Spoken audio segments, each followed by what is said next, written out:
Do you know anything about magic? Samantha inquired, her green eyes flashing with sinister hunger to which Alex was oblivious. His infatuation with Samantha rendered him oblivious to obvious dangers. I know it isn't real, he replied. Whoever got Mike was no witch. I hope we find him alive, but I seriously doubt he was killed by witchcraft like everyone else believes. What if I told you it is real and I could show you how to use it? She beamed at Alex as she said this, similar to the expression on a grown woman's face who was giving praise to a child, followed by a momentary look of hunger in her eyes, which again, Alex overlooked. Alex got the impression that she was into him, but that he wasn't exactly her type, or so he guessed. The girls in town were so much easier to read. He took a hint that he needed to act kind of dorky to get in her pants. Only once every few generations is someone born who can utilize the magic arts, she continued. I can see that potential in you, however you're too late in your life to amount to much of a magic user, but I dash. You mean witch, he cut her off. I suppose I do have odd, inexplicable events that have happened in my life, but I guess I find magic is a tough pill to swallow, so to speak. If only I could use it, he stood up. He got it. He could play along. He just had to say things that were really dorky but try to make them sound cool. Samantha got up too. She whispered something in Alex's ear. Alex nodded in response. I suppose I could give it a shot, he told her. Yes. I'm finally gonna get laid, he thought. He honestly hadn't paid attention to a word that she said, but immediately took off his beanie and was going to strip more until he saw Samantha approach him again. Here, drink this, she said, it will help with the training. She handed him a water bottle filled with a dark, amber-colored fluid. The liquid looked like beer. Alex figured this was probably just something he had to do to get her aroused. He was definitely willing to play along, especially with the added perk of free booze. It had been days since Alex had last drank beer and didn't mind if he did. Alex opened it and took a gulp. It was unfamiliar, but easily the sweetest drink that he had ever tasted. He took another gulp. It was even sweeter than before. As interested as he was in better acquainting himself with Samantha, the drink that he had been offered was very addictive. It took all of his willpower to pull the bottle away from his lips. Having accomplished that feat, he looked longingly at the bottle. This is some very good booze, Alex announced. He didn't feel buzzed, but the sensation was so similar that he was dismissive of the fact that his beverage was not actually alcoholic. Where did you get it? His clothes seemed a little bit loose on him, and if he'd paid attention to his surroundings he would have noticed that the cave did seem a bit bigger, and had there been a mirror he would have noticed that he didn't look a day over 20, but there was no mirror and Samantha had his full attention right now.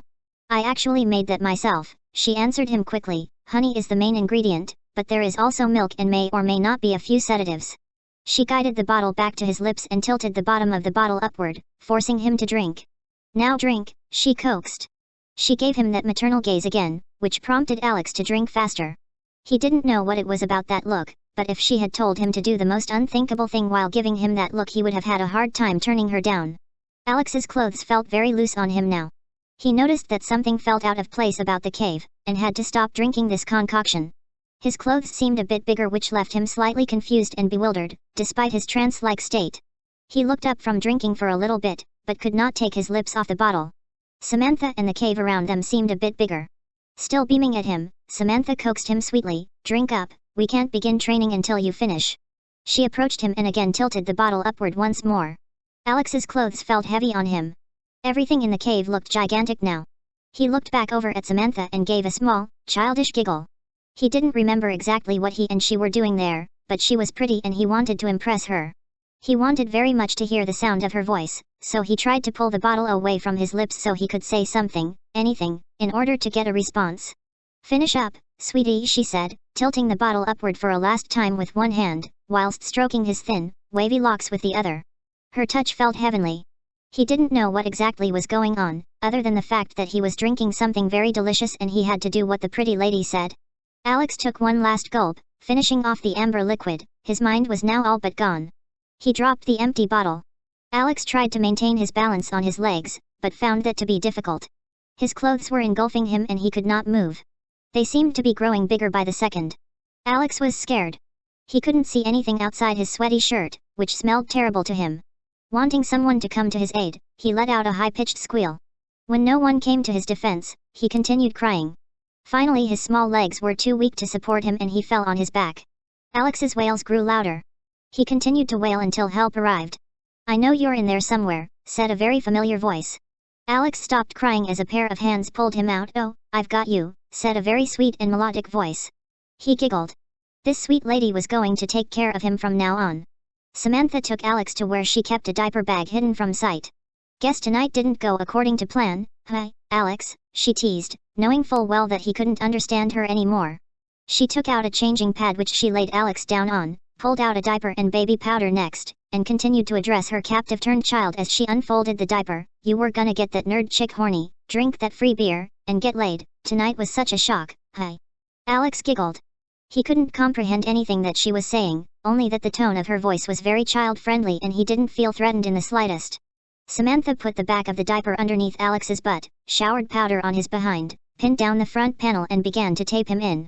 Oh, if only you could see yourself now. She laughed at him, which made him giggle all the more. He stuck his hand in his mouth. Samantha picked the boy up, perched him on her hip and walked over to a rocking chair where she put Alex in her lap and began to rock. You know, I only made you like this because of the potential that I was telling you about, otherwise you would have met the same fate as the other travelers whose lives I ended in here. She tickled his feet, making him giggle all the more. He loved her touch on him and was completely mesmerized by her. I'll start your training soon, but for now let's work on bonding.